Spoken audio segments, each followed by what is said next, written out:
எனது இனிய தமிழ் நண்பர்களே, தெய்வீக குரல் மனித குரல் என்ற இந்த தலைப்பில் மறுமுறை உங்களை சந்திப்பதில் மனம் மகிழும் டாக்டர் எம் சந்திரசேகரன், ஸ்ரீ மீனாட்சி மருத்துவமனை, ஓமலூர். இப்பகுதியில் நாம் திருவள்ளுவர் எழுதிய குரல்களுக்கு உண்டான சிறுகதைகளை பார்த்து வருகிறோம். 21ஆம் நூற்றாண்டில் தற்போத மனித வாழ்வில் நடைபெறும் நிகழ்வுகளை இக்கதைகளின் பொருளாக கொடுத்துள்ளதால் திருவள்ளுவர் கருத்துக்கள் எக்காலம் பொருந்தும் என்பதை நாம் யாவரும் உணரலாம். குரலின் கருத்தையும் கதையும் இணைந்து ரசிக்க கேட்டுக்கொள்கிறேன். தற்போது அவர் எழுதிய பொறை உடைமை அதிகாரத்தில் 4ஆம் குரல், எண்ணிக்கைப்படி இது 154ஆம் குரல். குரல் என்னவென்றால், நிறை உடைமை நீங்காமை வேண்டின் பொற்புடைமை போற்றி ஒழுகப்படும். இதன் பொருள் என்னவென்றால், சான்றாண்மை நம்மை விட்டு விலகக்கூடாது என விரும்பினால் பொறுமையை பின்பற்றி வாழ வேண்டும். கதையை பார்ப்போம். ஆமா, நம்ம டீன் வேதநாயகம் டாக்டர் ஏன் இப்படி எல்லா பக்கம் இருந்தும் திட்டு, அதிருப்தி, மிரட்டல் எல்லாம் வாங்கி கற்றுக்கொள்கிறார்? அரசு மருத்துவக் கல்லூரி மருத்துவமனையாக இருப்பதாலும் இங்கு நல்ல வைத்தியம் கிடைக்குதுன்னு நிறைய கூட்டம் வர்றதுனாலையும் அவருக்கு வேலை பளு அதிகமா இருக்குது. அந்த லட்சத்துல இந்த மாதிரி பிரச்சனைகளை வேற அவர் சமாளிக்கிறது பார்க்கறதுக்கு சிரமமா இருக்கு என்று ஹெட் நர்ஸ் மாதவி வேதநாயகம் மனைவி டாக்டர் நளினியிடம் கேட்டார். டாக்டர் நளினி மருத்துவக் கல்லூரி மகளிர் மருத்துவ தலைமை பொறுப்பில் உள்ளார். அவர் பிரசவம் பார்த்தால் 90% சுகப்பிரசவம் தான், ஆபரேஷன் அதிகம் வராது. மருத்துவ மாணவருக்கு பயிற்சி தருவதிலும் திறமையானவர். பொறுமையாக இருந்து சிந்தித்து செய்தால் செய்யும் காரியம் வெற்றி என்பவர். அவருக்கே கணவர் டாக்டர் வேதநாயகம் படும் பாடு பிடிக்கவில்லை. மருத்துவக் கல்லூரி டீன் பேச வேண்டிய இடத்தில் பேச வேண்டும், இப்படி அமைதியாக இருக்கக்கூடாது என்று அவர் நினைத்தாலும் இதனை அவரிடம் டாக்டர் நளினி பேச முடிவதில்லை. அன்று மருத்துவமனை கடைநிலை ஊழியர்கள் நோயாளிகளிடம் பிரச்சனை செய்ய எல்லாம் காசு பிரச்சனை தான், ஆனால் மான பிரச்சனையை கொண்டு செல்வது வழக்கம். வேலை ஸ்தம்பித்தது. போதாக்குறைக்கு வேதநாயகம் சிரமப்பட்டு ஏற்பாடு செய்திருந்த மத்திய அரசு இந்திய மருத்துவ கவுன்சில் பொறுப்பாளர்கள் அங்கு வருகை தர இருக்கிறார்கள். மருத்துவமனை மேம்பாட்டு விஷயமாக இன்ஸ்பெக்ஷன் வருகிறார்கள். அவர்கள் வேதநாயகம் பொறுமையாக பாதிக்கப்பட்ட நோயாளிகளை சிலரிடம் வந்து அவர்களிடம் பேசினார்.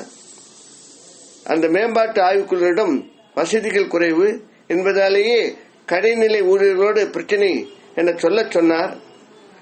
வேலை நிறுத்தம் செய்யும் ஊழியர்களை அழைத்து தங்களது வசதி குறைவுகள், தங்க ஓய்வெடுக்க வசதியின்மை, தரும் கருவிகள் பொருட்கள் தரக்குறைவு, ஊதிய உயர்வு என்று பல குறைகளை மேம்பாட்டு குழுவிடம் சொல்ல செய்தார். வந்தவர்கள் அன்றைய பிரச்சனையை தாங்கள் கவனிக்க வேண்டிய ஒன்றாக எடுத்துக்கொண்டனர். பிறகு மருத்துவமனையின் எல்லா பிரிவுகளையும் சேர்ந்த தலைமை மருத்துவர்களை அழைத்து தங்கள் டிபார்ட்மெண்ட் தேவைகளை டாக்டர் வேதநாயகம் சொல்ல சொன்னார். வந்தவருக்கு நல்ல விருந்து உபசாரங்கள் கொடுத்து மகிழ்ச்சிப்படுத்தி அனுப்பி வைத்தார். கடைநிலை ஊழியர்கள் சமாதானம் அடைய 2-3 நாட்கள் ஆகிவிட்டது. அவர்கள் லஞ்சம் வாங்குவதை கண்டிப்பாக தடுக்க முடியாத சூழ்நிலையில் மருத்துவ கல்லூரியில் இருந்து மருத்துவமனைக்கு கொஞ்சம் ஊழியர்களை வரவழைத்து சமாளித்தார்.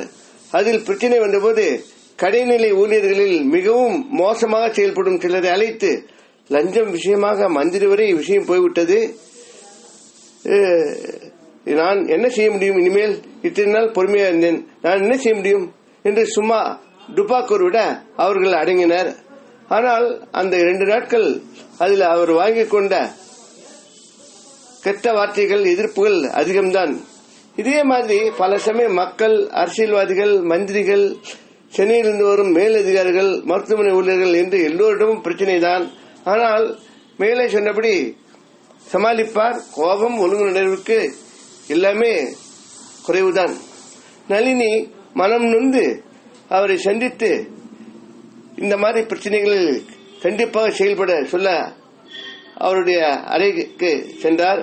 அங்கு வேதநாயகம் தன்னை மறந்து 10 முதுகலை மருத்துவ மாணவருக்கு விரிவாக சொல்லிக் கொடுத்து கொண்டிருந்தார். நளினி வந்தது கூட அவருக்கு தெரியாது. அவ்வளவு அர்ப்பணிப்பு, ஆர்வம், அனுபவம். இப்போதைய மருத்துவ வசதிகள் அனைத்தையும் சொன்னார். அங்கு பரிசோதனை கொண்ட நோயாளி கூட மெய்மறந்து தன் வழி மறந்து கேட்டுக்கொண்டிருந்தார்.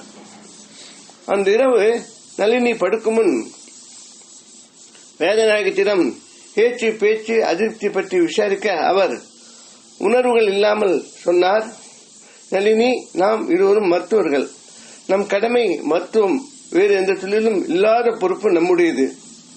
வீட்டில் பிரச்சனை என்றால் பேசலாம், திருத்தலாம். ஆனால் இக்காலத்தில் அதுவே சில சமயங்களில் முடியவில்லை. பொது வாழ்வில், எதிர்பார்ப்பில், தேவைகளில், துன்பங்களில் வரும் பிரச்சனைகள் பெரிதுபடுத்தினால் எதற்கு நாம் வாழ்கிறோமோ அது நிறைவேறாது. அதுவும் சுயநலம், சோம்பல், பணம், புகழ், ஏமாற்றுதல் கொண்டவர்களிடம் சிக்கினால் நம் நினைவுகள் மாறி நம் கடமையை செய்ய முடியாது. இந்த தருணங்களில் இப்படி செய்தாலே நல்லது, நம் வேலையும் நிறைவேறும்.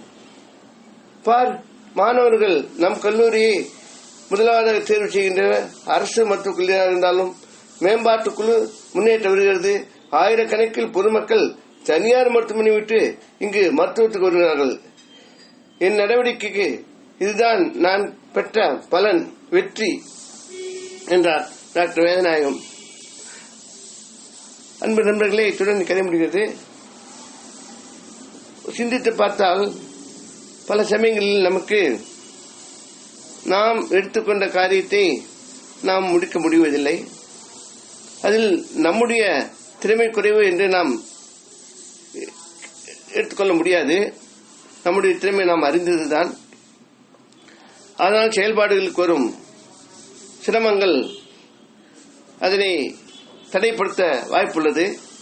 அப்பொழுது பொறுமை என்னும் ஆயுதத்தால் நாம் அவற்றை சமாளிக்கும் போது நம் காரியங்கள் தொடர்ந்து நடைபெறுகிறது, காரிய தடை விளைகிறது. இது பலருடைய அனுபவம். இதனே வள்ளுவர் குரல் வலியுறுத்துகிறார். மீண்டும் ஒரு முறை வேறு ஒரு குரல் கதையுடன், கருத்துடன், பொருளுடன் உங்களை சந்திக்க வரும் டாக்டர் எம் சந்திரசேகரன், ஸ்ரீ மீனாட்சி மருத்துவமனை, ஓமலூர். இக்கதையில் வரும் நிகழ்வுகளும் கருத்தும் படங்களும் கற்பனையானவை, ஆரையும் குறிப்பிடுவன அல்ல. அவை கதை சொல்ல வந்தவை. இக்கதையினை மற்றவருக்கு அனுப்பி தமிழ் இலக்கிய சேவை செய்து கேட்டுக்கொள்கிறேன். தமிழ் வளர்த்து மனம் கவர் முருகன் அல்லால் மேலும் தமிழ் வளர்ந்திட வேண்டி உங்களிடம் விடைபெறுகிறேன். வாழ்க திருவள்ளுவர், வாழ்க தமிழ், வாழ்க திருவள்ளுவர் எண்ணங்களும் செயல்களும். வணக்கம்.